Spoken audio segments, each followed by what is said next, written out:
दीक्षित जी कुछ कह रही है, उसके बाद आपका जवाब लेता हूँ। इससे कोई एक जनता का मूड होता है, जनता एक फैसला करती है, और ये आप लोग और हम लोग सोचते हैं कि ये एंटी इनकम्बेंसी इस वक्त है, इस वक्त नहीं है।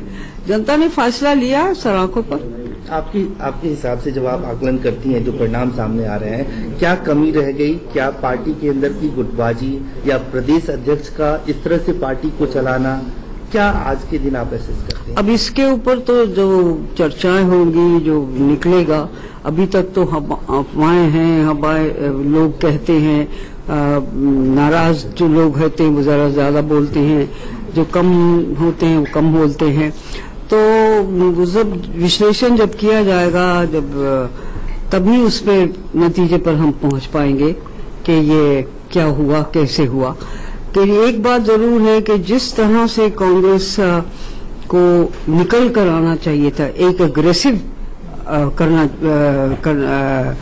कैंपेन करना चाहिए था, वो नहीं हुआ।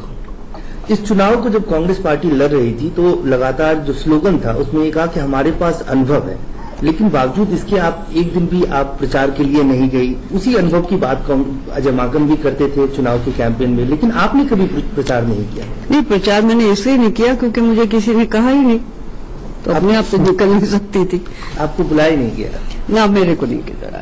अच्छा, एक सवाल, अजय माकन के नेतृत्व में ये चुनाव हुआ है, आपको लगता है इतनी बड़ी हार के बाद एक रिस्पॉन्सिबिलिटी कहीं न कहीं? देखिए, वो हाईकमान इसको देखेगा, जो विश्लेषण करता है कि भाई क्या हुआ, कहाँ गलतियां हुई, और उस पर फिर, क्योंकि ये गलती दोबारा न हो पाए इस पर, क्योंकि थोड़े साल के अंदर वो हो जाएगा, पार्लियामेंट का पहले आएगा, फिर केजरीवाल जी का आएगा, तो इसमें से हर वक्त जब हम कुछ लूज करते हैं तो उससे कुछ न कुछ सीखने को मिलता है। एक आखिरी सवाल, अरविंद केजरीवाल की पार्टी ने अभी फिर कहा है कि ईवीएम जिम्मेदार है। पहले चुनाव से पहले भी वो कह रहे थे, अब हारने के बाद भी वो कह रहे हैं कि ईवीएम जिम्मेदार है, मोदी लहर की बात। देखिए, इसके ऊपर गवर्नमेंट को तय करना है, इलेक्शन कमीशन को तय करना है कि क्या करना चाहिए। जो हारता है वो कहता है ईवीएम खराब है, जो जीतता है वो कहता है ईवीएम बिल्कुल ठीक है। तो कौन सी बात सही है, कौन सी बात गलत है? मैं कोट करना चाहती हूँ कि हमारे पंजाब में जो इलेक्शन जीता, वहां पर ईवीएम की कोई परेशानी नहीं हुई, कोई।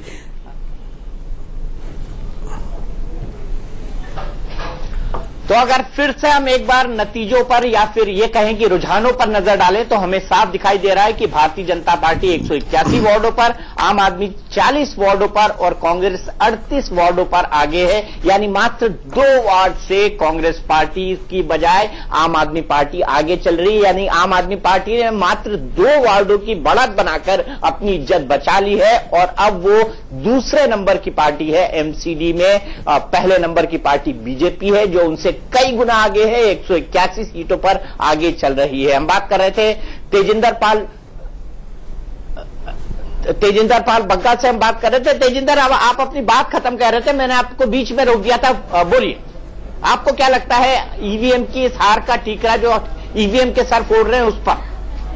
नहीं, देखिए, मैंने बताया कि अब उनकी पार्टी के जब लोग उनको सीरियस नहीं लेते हैं, जब उनके सांसद खुद कहते हैं कि अब हमें अंदर झांकना चाहिए, जो ईवीएम पर हमने इल्जाम लगाया था, जो कांग्रेस के नेता और आम आदमी पार्टी के नेता बार बार ईवीएम चिल्ला रहे थे, कांग्रेस के खुद नेता अभी शीला दीक्षित जी ने और आम आदमी पार्टी के नेता भगवंत मान जी जो उनके मुख्यमंत्री के कैंडिडेट भी थे, उन्होंने खुद उस गुब्बारे को पंचर कर दिया है।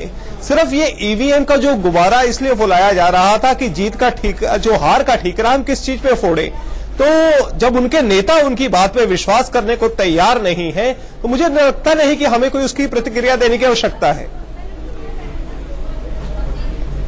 ठीक है शहजाद, शीला दीक्षित जी ने आपकी बात को पूरी तरह से पंचर कर दिया। उन्होंने कहा कांग्रेस पंजाब में जीती, वहां पर ईवीएम पर सवाल तो उठा नहीं रही है, आप ईवीएम पर सवाल उठा रहे थे बाकी राज्यों में, तो क्या कांग्रेस का पंजाब में जीतना भी ईवीएम फिक्सिंग का नतीजा था? देखिए, ऐसा है, हमारे भाई तेजिंदर ने 2 उदाहरण दिए, क्रिकेट खेलते हुए बच्चे की और एक गुब्बारे की। तो ये बता दूं कि सबसे पहले क्रिकेट बैट लेकर अडवाणी जी, जीवीएल नरसिम्हा राव और मुख्तार नकवी बहुत नाराज हुए थे 2009 में, उनकी बैटिंग जब खत्म हो गई थी तब। तो ये भी ना भूले वो। बहरहाल मैं ईवीएम में आज नहीं जाना चाहता।